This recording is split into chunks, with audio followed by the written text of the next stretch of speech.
At the beginning of the show, we told you about a feature showcasing those hard-working farm families. NTV's Grow co-host, Steve White, has your Farm Family of the Month.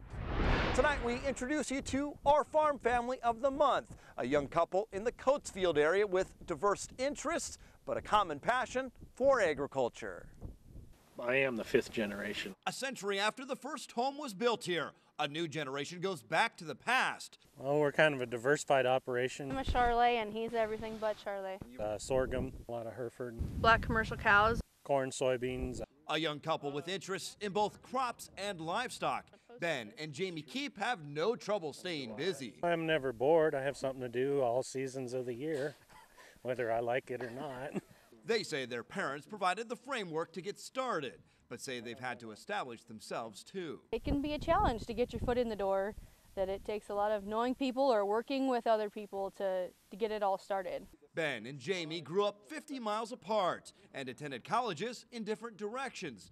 Ben out west in Chadron and Jamie at South Dakota State. Ben went on to work for the Forest Service, but farming was in his blood. I always wanted to come back home. They're involved in Farm Bureau's Young Farmer and Rancher Committee, which has motivated them to be more vocal about their passion. The farmers and ranchers have to tell their story, and we don't do as good a job of that as we should. They enjoy reaching out to kids, keeping in touch with pen pals, not a world away, but a little over an hour away. Even in a town the size of Hastings, how much there is a disconnect. Jamie enjoys working with Charlet cattle and helped coordinate last year's Junior Nationals in Grand Island. Plus, she works as an insurance agent. They also say the skyrocketing price of land is maybe the biggest obstacle to young producers, but say they're in it for the long haul. All kinds of challenges in the world, including capital to get started. But if you can hang on, there will be opportunities to continue on. There are several opportunities for younger Nebraskans to represent the ag industry, and one way is to become Miss Rodeo Nebraska. NTV's Zach Ritchie caught up with her at the Cattlemen's Classic last month. We've got Miss Rodeo Nebraska, Sam Kitka, joining us now. How did you become Miss Rodeo Nebraska? I became Miss Rodeo Nebraska competing in a four-day competition at North Platte at the Nebraska Land Days in Buffalo Rodeo, where I competed in several different events such as horsemanship, written test, speech, modeling, and style show, among many other different things such as interviews and things like that. What are your responsibilities as Miss Rodeo Nebraska? My responsibilities as Miss Rodeo Nebraska is to represent the sport of rodeo as an ambassador and as an ambassador of the state of Nebraska as well. What do you love most about rodeo? I love the people.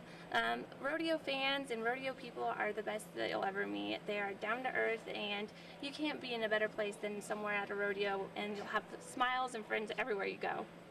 What is the best part about being Miss Rodeo Nebraska, besides right now?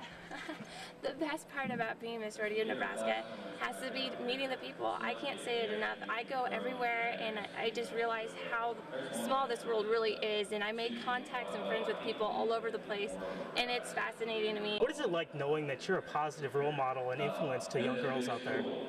It's fantastic. I look forward to meeting with young girls everywhere I go, and I'm excited to share my knowledge that I've learned, and I'm looking forward to promote the youth and build everyone up and build up their self-esteem. And how long does your reign continue for? I will be Miss Rodeo Nebraska until next December, when I go out to Las Vegas and compete for Miss Rodeo America. Well, that's all we have for you on the show today. Thank you so much for watching, and don't forget to tune in next Sunday, 10:35, for your latest ag news and weather right here on NTV's Grow.